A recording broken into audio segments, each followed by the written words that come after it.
नमस्कार मैत्रिणींनो, श्री स्वामी समर्थ. स्वागत आहे तुमचे हिंदू पुराणमध्ये. आज आपण सोपे 21 नियम पाहत आहोत. 1. सुनसान ओसाड घरात, तुटलेल्या घरात आणि निर्जन घरात एकटे झोपू नये. 2. देवाचे मंदिर आणि स्मशानभूमी येथे झोपू नये.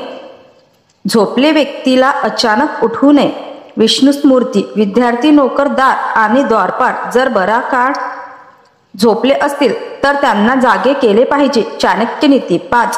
निरोगी शरीर हवे असेल तर ब्रह्ममुहूर्त पहाटे 3:40 ते 2:08 दरम्यान उठले पाहिजे. देवी भागवत. ओले पाय करून झोपू नये. कोरडे पाय करून झोपले लक्ष्मी मातेचा आशीर्वाद मिळतो. अत्री स्मृती. 7. तुटलेल्या खाटेवर तसेच उष्ट्या तोंडाने झोपू नये. महाभारत. 8. नग्न झोपू नये. धर्मसूत्र.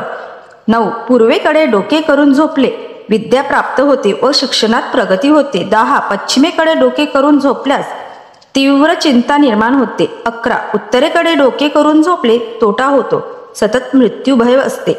12. दक्षिणेकडे डोके करून झोपल्यास संपत्ती आणि आयुष्य वाढते. 13. दिवसा कधीही झोपू नका, पण ज्येष्ठ महिन्यात दुपारी 1 तास 48 मिनिटे झोपू शकता.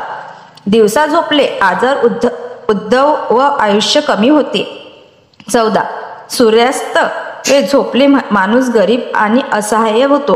ब्रह्मवर्त पुराण. सूर्यास्ताच्या 3 तासानंतर झोपले पाहिजे. 16.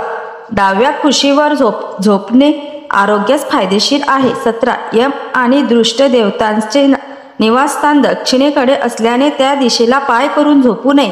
त्यामुळे कानात अशुभ हवा भरते आणि मेंदूमधील रक्तभिसरण कमी होते, स्मरणशक्ती कमी होते, शिवाय बरेच रोग होणं, मृत्यूचं भय वाटते. 18. हृदयावर हात ठेवून व पायावर पाय ठेवून झोपू नये. 19.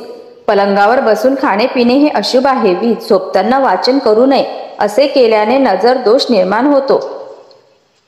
21. कपाळावर टिळा लावून झोपणे अशुभ आहे, म्हणून झोपेच्या वेळी टिळा काढावा. या 21 नियमानुसार केल्यामुळे कीर्ती वाढते व अनिरोग्य दीर्घ आयुष्य लाभते. तर मैत्रिणींनो, माहिती आवडली असल्यास माझ्या चॅनलला लाईक करा, सबस्क्राईब करा.